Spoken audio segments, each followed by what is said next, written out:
नमस्कार साथियों। मैं doctor Rajkamal Diwakar technology park के ऑनलाइन प्लेटफॉर्म पर सभी भारतवासियों का स्वागत अभिनंदन करता हूं। और जैसा कि आप मेरे पास देख पा रहे हैं, यहाँ फोटो नजर आ रही है। Om Sai Ram save air water and soil. इस मिशन को लेकर ऑल इंडिया टूर के उद्देश्य से हमारे साथ विराजे हुए हैं, जो पश्चिम बंगाल की धरा से आए हैं और पूरे भारत की यात्रा करने के उद्देश्य से यहाँ यात्रा के दौरान हमें मिले और हम बड़े लाभान्वित हुए इनके अनुभव और इनकी उपलब्धियों को सुनकर। तो आज हमारे बीच जयदेव जी मौजूद हैं, जो मूल रूप से पश्चिम बंगाल से संबंध रखते हैं और पश्चिम बंगाल से यात्रा प्रारंभ की, पूरे भारतवर्ष की यात्रा करनी है इनको। तो जयदेव जी, आपका स्वागत है हमारे इस टेक्नोलॉजी पार्क के ऑनलाइन प्लेटफॉर्म पर। तो मैं चाहूंगा हमारे जितने भी दर्शक हैं उन सबको आप बताएं कि आपकी यात्रा कैसे शुरू हुई, किस उद्देश्य से शुरू हुई और इस यात्रा के दौरान आपको क्या क्या अनुभव मिले और आपका उद्देश्य क्या है। हम 29 सितंबर 2024 को घर से निकले रात को 3:30 बजे। तो उद्देश्य था कि आंसर किया, सब कुछ किया, देश के लिए कुछ करना चाहिए। काहे कि देश रहेगा, परिवेश ठीक रहेगा तो हम लोग बचेंगे। हम उम्र हो गया है, नई जनरेशन के तो कुछ वार्ता देना सिखाना, हम लोग नहीं सिखाएंगे तो कौन सिखाएंगे। यानी कि आपका उद्देश्य है कि आने वाली जनरेशन को कुछ ऐसा सीख दें, हाँ जिससे कि उनका भविष्य हाँ, उज्जवल हो। उज्जवल हो। जैसे मेरा लड़का हो, कोई दूसरा को लड़का, बराबर सोचना चाहिए। बिल्कुल इसीलिए कि जहाँ भी हम जाते हूँ सबको यही वार्ता देता हूँ कि पूछते रहता हूँ। जैसे टीचर लोग पूछते रहता है क्या है नहीं है, कैसे प्रश्न करता हूँ, तो वो लोग को बोलते रहता हूँ, सिखाता हूँ। फिर भी बोलता हूँ, जब तुम लोग मोटरसाइकिल चलाता हो, हर घर में आजकल मोटरसाइकिल है, लेकिन हेलमेट पहनता नहीं, जल्दीबाजी, एक मोबाइल इधर रखा, बिल्कुल अच्छे से चलता देखिए, है। बहुत सार्थक और वास्तव में बड़ी सुंदर बात कही कि आज की डेट में जो बाइक चलाते हैं अपने युवा जितने भी साथी हैं, वो क्या करते हैं कि इन्होंने कहा हेलमेट नहीं पहनते, वास्तव में ये सही बात है, और मोबाइल लगा लेते हैं और फिर कोई ना कोई घटना घटित हो जाती है और उसका खामियाजा उनके परिवारजनों को भुगतना पड़ता है। ये वार्ता के लिए हम मुंह में बोलता हूँ, बेस बोर्ड भी रखा हूँ, सेफ ड्राइव सेव लाइफ, सावधानी चलाओ जीवन बचाओ। और उसमें लिखा रहता है, हाँ, पीछे वाला जैसे कि बोर्ड आपका में ये लिखा हुआ है ये यहाँ। तो सामने वाला, हाँ, पीछे वाला का हम बात करता हूँ। उसमें सिग्नल देखना है, कैसे हेलमेट पहनना है, इसका फोटो भी हमने रखा, पीछे वाला। और सामने वाला है कि जब जिएंगे, जीने के लिए तो कुछ जरूरी है। जीने के हाँ, लिए हम लोग क्या जरूरी है कि जीने के लिए हम लोग उस हवा जो लेते हैं, इसका कीमत बहुत है, लेकिन हम लोग फ्री ऑफ कॉस्ट मिलते हैं शरीर के लिए। बिल्कुल बिल्कुल वो कहाँ से मिलता है? पेड़ पौधा हम लोग पेड़ को पौधे देता से। है। आज कोई सोचता नहीं जो पानी हमको खरीदने की पीना है, आज हम लोग खरीद हुआ पानी पी रहे हैं, ऐसे पहले नहीं था। अभी हो गया कि पानी घर घर में फिल्टर खरीद कर बोटलिंग बिल्कुल पानी बिल्कुल हम लोग बिल्कुल पीते, पहले नहीं था। कुछ दिन ऐसे आने वाला है कि हवा भी हमको खरीद के जीना होगा। बिल्कुल, तो बहुत आज सुंदर बात कही आपने कि कुछ जैसे कि अभी पानी बिक रहा है, हाँ तो हो सकता है अगर हमने अपने प्रकृति को बचा के नहीं रखा, नेचर को बचा के नहीं रखा, तो कुछ दिन बाद हमको हवा भी खरीदनी पड़े हाँ जीवन जीने के लिए। बहुत सुंदर हाँ, बात। तो इसीलिए हमने सोचा कि ये दूषण को मुक्त रहे। और एक तो है कि जीने के लिए पानी भी जरूरी है, तो पानी को शोधन करना है, जलाशय को ठीक करना है। और मिट्टी मिट्टी में जो पौधा उगता है, जो फसल उगते हैं हम लोग खाते हैं, तो उसमें वो लोग कीटनाशक ज्यादा देता है, हाँ, खाद ज्यादा देता है। लेकिन जैविक खेत में हम लोग कर सकते हो। अब देखिए, आज का जनसंख्या बहुत हो रहा है, बिल्कुल बिल्कुल जनसंख्या को तो रोक नहीं सकते, वो सरकार का काम है। बिल्कुल लेकिन हम लोग क्या कर सकते हैं? हमारा जो घर बना है, छत बना है, हर घर में आपके कंक्रीट का जंगल हो गया, तो हम लोग छत में बगीचा बना सकते हैं। बिल्कुल, छत पे अपन बगीचा बना सकते हैं, जिससे कि थोड़ा बहुत तो नेचर बचा रहे और उससे एक सुंदर वातावरण, और प्राकृतिक सुंदर, वातावरण। आप बगैर पेस्टिसाइड बगैर खाद वाला हम खाना खा सकते हैं। मैं खुद करके देखा, मेरे घर में छत में है, घर में छत का अमरूद फलता है, भिंडी, कोई भी सब्जी मिर्ची सब छत में ही होता है। अच्छा, यानी हमने कि जितने भी फल वेजिटेबल्स वगैरह आप अपनी छत पे ही उगा लेते हैं छत सर। बहुत छत सुंदर। का ऐसे, छत भी अच्छा रहता है, ऐसा नहीं छत में कोई गलत मत, आपका छत का बॉर्डर से ऐसे भी कर सकते हैं।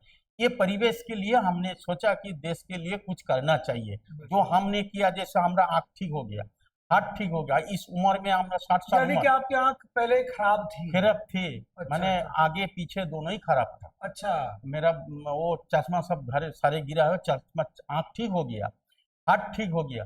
तो ये कैसे संभव है, कैसे कैसे कैसे ये ठीक हुआ ये? योगा और आयुर्वेदिक चर्चा में। अच्छा, योगा से आपने और आयुर्वेदिक के माध्यम से, ये आयुर्वेद और योगा, नियमित रूप से योगा, देखिए कितना बेहतर है। उन्होंने बताया कि नियमित रूप से योगा करें और आयुर्वेदिक औषधियों का प्रयोग करें। अपन वनौषधि। जड़ी बूटियों का प्रयोग करते हैं, अपन कंदमूलों का प्रयोग करते हैं, तो निश्चित तौर पर जैसे कि ये बता रहे हैं कि इनकी खुद की आंख और लीवर एकदम सही है। Heart heart heart heart heart heart ठीक हो गया। हार्ट ठीक हो गया। कितना सुंदर। तो ये बात तो हमने सीखा, शोध किया, तो हम यदि अपना करके मर जाए तो देश को क्या देंगे। बिल्कुल। इसलिए हमने सोचा कि जहाँ जहाँ हमको जरूरत है, जिनका जरूरत है, उसको हम ये दे। ये टेक्नोलॉजी भाई सिखाए, बोलते रहता हूँ भाई छत पे मेरा बगीचा बनाओ।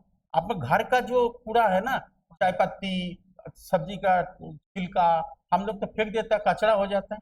उसी को हमने खाद बना के छाता में लगा के हम कर सकते हैं। हम बहुत किया भी कुछ। बहुत सुंदर बात। तो ये परिवेश के लिए मेरा मेनली काम तो है। ये आपने आंखों के लिए क्या प्रयोग किया ऐसा जिससे कि आंखों आपकी आंखें सही हो गई? ये हमारे दर्शक जानना चाहेंगे, क्योंकि आज की डेट में हर घर में लोग मोबाइल, सोशल मीडिया के इतने दीवाने हैं कि मोबाइल और लैपटॉप और टीवी से लगे रहते हैं। निश्चित तौर पर किसी ना किसी का माइनस या प्लस में चश्मा होता है, पास या दूर का। तो ऐसा क्या अपन करें जिससे कि हमारी जैसे आंखें? कुछ को ठीक रखने के लिए, एक तो लोग सो के मोबाइल देखता है, ये अच्छा। आदत हो गया है। हाँ हाँ। सो गया मोबाइल, ये ठीक नहीं है। सो के किताब पढ़ना, ये ठीक नहीं है। फिर भी आंखों की, ये जब मोटरसाइकिल चलाए, घर बाहर से आए, आंख को पानी से धोए। काहे कि दुश्मन क्या है, धुआं, डस्ट, जो ये आंखों का दुश्मन है, आंख को धोए। फिर सुबह पानी भर के पानी छींटा मारो। कुछ योगा है, कुछ एक्यूप्रेशर है। कई वीडियो आपका ज्यादा हो जाएगा कि चैप्टर बहुत लंबे हैं। चलो कोई नहीं। अच्छा, एक और आपने बताया कि अभी हमने काफी संख्या में गीता वो पाठ कराया जिस और उसका एक विश्व रिकॉर्ड भी कायम किया। देखिए, हमने किया नहीं, मेरा सारे संगठन मिल आपके के, संगठन के द्वारा हाँ, किया गया। संगठन का हम लोग कार्यकर्ता हैं, सब मिल के। तो धर्मतला में हुआ था कार्यक्रम। धर्मशाला। धर्मतला धर्मतला। धर्मतला में ब्रिगेड परेड ग्राउंड में। अच्छा अच्छा। तो वहाँ कांचिका शंकराचार्य आए थे, और हम लोग का जो सभापति था प्रतीक कार्तिक महाराज, हम्म। तो उन्होंने, हम लोग का वो सभापति था। उसी कार्यकाल में हम लोग 1 लाख का टारगेट था, लखों कंटे गीता पाठ। वहाँ 1,37,000 गीता पाठ हुआ, वहाँ विश्व रिकॉर्ड हो गया। चलो बहुत हाँ। बहुत अच्छा रहा। और अब आपकी यात्रा कहाँ, पश्चिम बंगाल से चली और कौन कौन से स्टेट से होते हुए आज अब यहाँ पधारे? हमने पहले बारीपदा में जगन्नाथ दर्शन किए, उसका बाद सोचा कि कुंभ मेला आना है, तो हम साउथ जाएंगे तो कुंभ मेला देरी हो जाएगा, तो इसलिए हमने झारखंड होते हुए सारे मंदिर घूमते घूमते झारखंड, बिहार। बिहार में जैसे गया गया, गया दर्शन किए। उसका बाद बनारस बाबा विश्वनाथ दर्शन करते हुए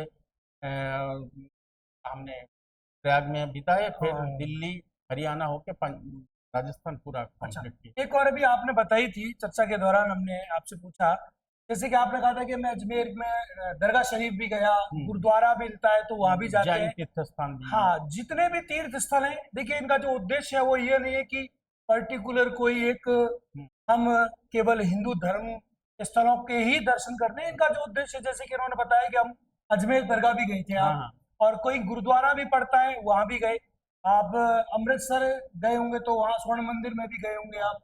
तो ये वास्तव में एक अनोखे व्यक्ति हैं, और जो पूरे भारतीय संस्कृति को समाहित और समागम करने का पूरा प्रयास कर रहे हैं। प्रकृति, नेचर के साथ कैसे हम समायोजित करके अपने जीवन को सफल बनाए, उसके लिए बेहतर प्रयास। और एक साइकिल से ये यात्रा शुरू की थी इन्होंने 29 सितंबर 2024 को पश्चिम बंगाल से, और 2025 में ये राजस्थान भरतपुर की धरा पर पधारे हैं। हम इनका स्वागत नंदन करते हैं, अभिनंदन करते हैं। बहुत बहुत साधुवाद सर आपका, आपने इतना समय दिया हमें और अपने बहुमूल्य कीमती समय में से निकाल कर कुछ समय दिया। तो मैं भी चाहूंगा कि हमारे दर्शक जो भी हमें देख पा रहे हैं, सुन पा रहे हैं, वो इनसे कुछ सीखें कि किस प्रकार हम योग, प्रकृति के साथ अपने को समायोजित करते हुए अपने जीवन को सफल बना सकते हैं। तो ऐसी ही बहुत सारी इंफॉर्मेशन, बहुत सारी सूचनाओं के लिए हमारे टेक्नोलॉजी पार्क के यूट्यूब चैनल के साथ जुड़े रहें, लगे रहें और मिलते हैं अगली ही ऐसी कोई इंफॉर्मेशन के साथ। तब तक के लिए आपका बहुत बहुत आभार, धन्यवाद, नमस्कार, जय हिंद, जय भारत।